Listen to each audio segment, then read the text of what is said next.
It's always good to pitch your VR experience idea to someone. I mean, most of the time it's about money or people, often both. Also, the preparation for it is good because you reflect on your idea critically, which is good most of the time. Oh yeah, this video is about how to pitch your VR experience idea.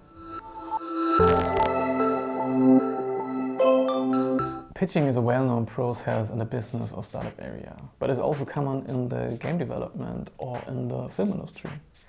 Basically, it's about presenting your idea to someone else, to a stakeholder or a possible stakeholder. This could be a production company or people who will give away grant money or people who could be part of your crew. Of course, these three groups have different interests or different requirements for your pitch. For example, if you had a look at a production company or a grant money, they most of the time list their requirements online, so you can have a look there and then prepare your pitch or your application for it. But in comparison, mainly there are three main things which you need to prepare to cover all needs and to answer most of the questions. And this is the elevator pitch, the mood board, and the calculation. Let's start with the elevator pitch. The elevator pitch is a brief or short description in 2 or 3 sentences. In under 30 seconds is a rule of thumb. This should bring your idea to the point and should amaze the listener so much that he or she wants to hear more. And from my experience, this is always a good way to start your pitch, to start with the hook and to amaze the people from the beginning and then catch the interest to tell them your idea in more detail. To give you an example of what I'm working currently, I want to create a VR experience which story is running reverse and the viewer can decide its direction. Also, the viewer can experience the story from both perspectives of the 2 main characters. So how does that sound for you? Are you interested now to hear more? I mean, I haven't even catch up with the story. But the way of telling a story in reverse and let the viewer decide where to go is something which is not very common. And this is probably the unique part of my idea. And if you haven't heard of that before and you like good storytelling, then you're probably now ready to hear more and we can start with the more details of the pitch. This could be one example of an elevator pitch for your VR experience idea, but of course you can handle this 30 seconds as you like. Also, the elevator pitch is a good exercise for you to not over-exaggerate your idea and to keep talking and not find an end. Imagine meeting your big idol in an elevator and you have 30 seconds to tell him your idea to convince them to help you. So, there you go. This is the exercise and this is why it's called the elevator pitch.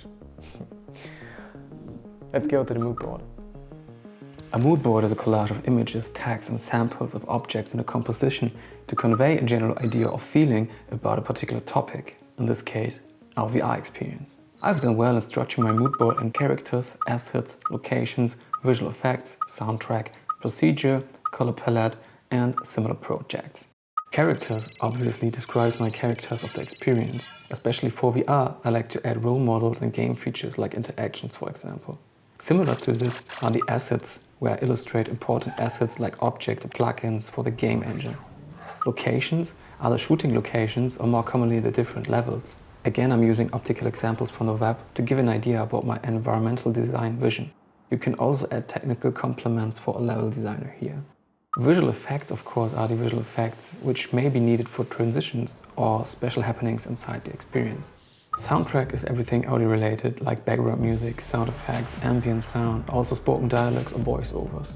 On the procedure page, I like to show the storyline. If you plan to create a story-driven experience, this is important to show when what will happen. It's crucial for the whole production process. The color palette is not only important for color grading your experience, but also for level and character design. A color palette refers to the full range of colors that can be displayed, and artists use this as a template for the work. To round out the picture of your experience, you should definitely add similar projects at the end of your mood board which fit to your story, interaction, game or optical ideas. So anyone can understand your vision now. Altogether, I'm probably getting a little more technical here and there, but it helps me plan the project and crew. So, point number 3, the calculation. I think the calculation speaks for itself, right? People want to know where you will spend your money. What will be the cost? Will you throw the money away or will you invest it wisely? Therefore, you also need to know all departments of a VR production, because then you know what you can do by your own or where you need support. Also, you know where to start with Calculate if you know every department and then can go through it step by step. To continue this video with my own VR production idea, I know that I can do the directing and the project management, of course, by myself. Also, I know how to script and I know how to light a scene in Unreal Engine 4. So these 4 departments I can do by my own. But what I can't do is 3D modeling and 3D animation. Also, I have nearly no experience with environmental design, and I'd love to give away the sound effects or the soundtrack area. A good starting point is to go to a freelancer website on the internet and have a look what you need to spend for, let's say, a 3D model for your main character. So let's just do this. Therefore, I'm heading to Fiverr.com and searching for 3D character animation to find a freelancer who can do modeling and animation. There are a lot of great results, but this one is very close to what I'm searching for. I want to have a high poly version, animated and in the best quality possible. $900. Because I have 2 characters, let's double the amount. Because I will use Unreal Engine 4, I'm searching for Unreal level design for the environment or the sets I'm shooting in. I did some research beforehand and the work of this level designer looks great. $200 for a detailed level design, and I probably need 5 different sets.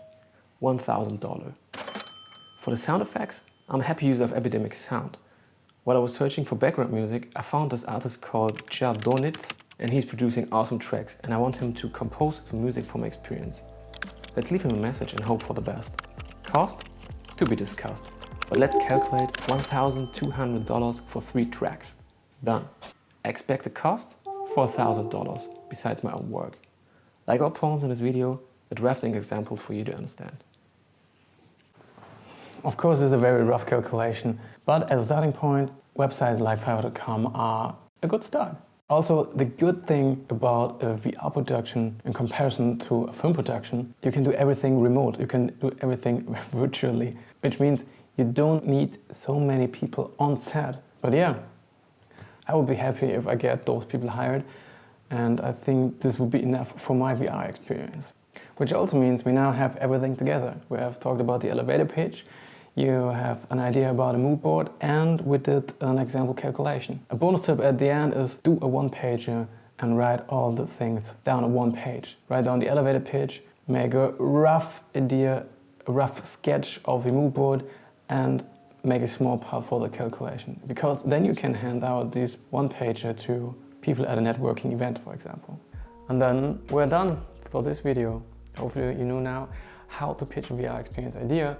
You have a better understanding of what makes your VR experience idea so special, and hopefully you will be successful with the next pitch. Let me know if this video was helpful for you and if there are anything you would love to get know better. Also, I'm very grateful you watched the video until the end, and I would be even more grateful if you would see each other next week on Tuesday, when there will be a new episode of Cyber Casual on this channel. Alright, it was a pleasure. Tschüss.